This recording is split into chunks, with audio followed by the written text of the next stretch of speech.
Hello friends, electrochemistry में last lecture में हमने फॉर्मूला देखे थे। अब उसके बेसिस पर हम एग्जाम्पल करेंगे। अगर आपने फॉर्मूला अच्छी तरह से कर दिए होंगे तो एग्जाम्पल आपको इजीली आ जाएंगे। What is cell potential of cell Ni plus 2 Au plus 3 Au। ये सेल का सेल पोटेंशियल हमको फाइंड करना है। दोनों का हमको हाफ सेल पोटेंशियल की वैल्यू दे दी है, तो बहुत ही इजी। हमको मालूम है E0 cell is equal to E0 reduction cathode minus E0 reduction anode, यानी कि कैथोड में से एनोड माइनस करेंगे। यहाँ सिंपल एक बात ये याद रखनी है कि यहाँ रिडक्शन पोटेंशियल हमको दिया है, वो देखना है कि Ni प्लस 2 में से 0 है। अगर ये ऑक्सीडेशन पोटेंशियल दिया हो तो उसको हम साइन चेंज करके लिखेंगे, लेकिन ये रिडक्शन पोटेंशियल ही दिया है प्लस 2 में से 0 और प्लस 3 में से 0, तो ये रिडक्शन पोटेंशियल ही है। तो इसका फॉर्मूला हमको मालूम है E0 cell is equal to E0 reduction cathode minus E0 reduction anode, यानी बड़े वाले में से छोटे वाली वैल्यू हम माइनस कर देंगे। तो 1.5 माइनस 0.25 यानी माइनस माइनस प्लस हो जाएगा, तो हमारा आंसर 1.75 वोल्ट आ गया। दूसरा एग्जांपल है specific conductivity of 0.1 molar NaCl is. Specific conductivity हमको दे दी है यहाँ 1.06 मल्टीप्लाई 10⁻², यानी हमको यहाँ K दे दिया है और उसकी कॉन्सेंट्रेशन भी दे दी है और उसकी मोलर कंडक्टिविटी फाइंड करनी है। तो बहुत ही इजी फॉर्मूला है, capital lambda m is equal to K multiply 1000 divided by concentration molarity में। तो वो सभी वैल्यू यहाँ पुट कर देंगे तो हमारा आंसर इजीली आ जाएगा।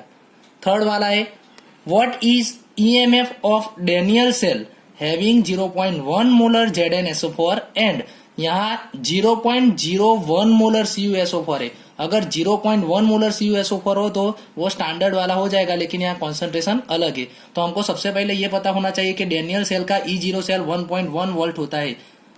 ये हमने आगे प्रूव कर दिया है कि डेनियल सेल का cell potential E0 cell standard cell potential वो 1.1 वोल्ट होता है।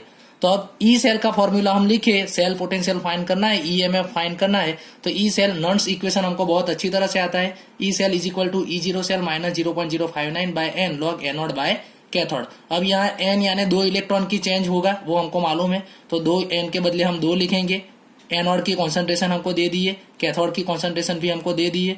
तो यहाँ हम इसको सॉल्यूशन लाएंगे उसका, तो 10 आएगा आंसर। तो log 10 यानी हमको मालूम है कि log 10 इज इक्वल टू 1 होता है। 1 मल्टीप्लाई ये करेंगे तो हमारा आंसर वही रहेगा और 1.1 में से ये माइनस कर देंगे तो हमारा आंसर मिल जाएगा।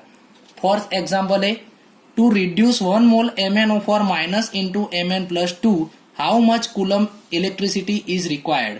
यहाँ हमको सबसे पहले ये सोचना है कि यहाँ दोनों साइड में Mn का ऑक्सीडेशन नंबर कौन सा है, MnO4 माइनस 1 में कौन सा है और Mn प्लस 2 में कौन सा है, वो पता चल जाएगा। तो यहाँ कितना इलेक्ट्रॉन की चेंज होती है वो हमको पता चल जाएगा। ये हम रेडॉक्स में 11th में फाइंड कर चुके हैं कि 1 ऑक्सीजन का ऑक्सीडेशन नंबर -2 होता है, तो 4 ऑक्सीजन का -4 होगा, -4 मल्टीप्लाई 2 यानी -8 होगा। -8 वो राइट साइड जाएगा। यहाँ ऊपर जो चार्ज होता है वो राइट साइड हम लिखते हैं, यानी -1 हम राइट साइड लिखते हैं। तो -1 प्लस 8 यानी Mn का ऑक्सीडेशन नंबर +7 आएगा। और यहाँ तो Mn का ऑक्सीडेशन नंबर ऊपर +2 दिया ही है, तो Mn का +2 है।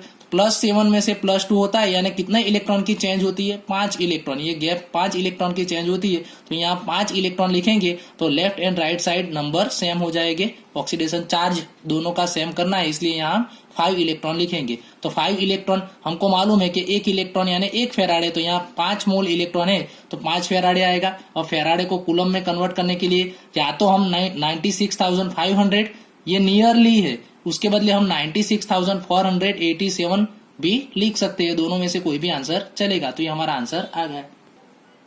To thin coat of silver on metal surface of, यहाँ ये जो 80 सेंटीमीटर स्क्वायर मल्टीप्लाई 5 मल्टीप्लाई 10⁻³ दे दिया है, वो वॉल्यूम दे दिया है। तो वॉल्यूम हमारा ये मिल गया। उसकी डेंसिटी यहाँ ब्रैकेट में लिखी है, तो डेंसिटी एंड वॉल्यूम का मल्टीप्लाई करेंगे तो हमको Ag का वेट मिल जाएगा, वो हमको अच्छी तरह से मालूम है। तो Ag का वेट हमको मिल जाएगा। यहाँ फाइन क्या करना है कि 3 एम्पियर करंट हाउ लॉन्ग यानी टाइम हमको फाइंड करना है। तो सबसे पहले यहाँ हमारा सिल्वर का वॉल्यूम एंड डेंसिटी दी थी, तो वॉल्यूम एंड डेंसिटी को मल्टीप्लाई करके हमने वेट ऑफ सिल्वर फाइंड कर दिया। अब मोल का फॉर्मूला हमको मालूम है, मोल इज इक्वल टू ग्राम पर मॉलिक्यूलर वेट। उसमें से ग्राम हमारा आ गया 0.42 आंसर। ग्राम आंसर आया है 0.42 और मॉलिक्यूलर वेट ब्रैकेट में दिया है 108। सिल्वर का मॉलिक्यूलर वेट 108 होता है, वो दोनों को डिवाइड करेंगे तो हमको सिल्वर का मोल मिल जाएगा। तो ये हमारा सिल्वर का मोल मिल गया। अब यहाँ हमारा सॉल्यूशन ऊपर है AgNO3, तो आपको सोचना पड़ेगा कि AgNO3 में Ag का चार्ज कितना होता है। तो NO3 का चार्ज -1 है, तो Ag का चार्ज +1 आएगा, यानी Ag प्लस आयन है, वो Ag प्लस आयन एक इलेक्ट्रॉन गेन करके Ag बनाएगा।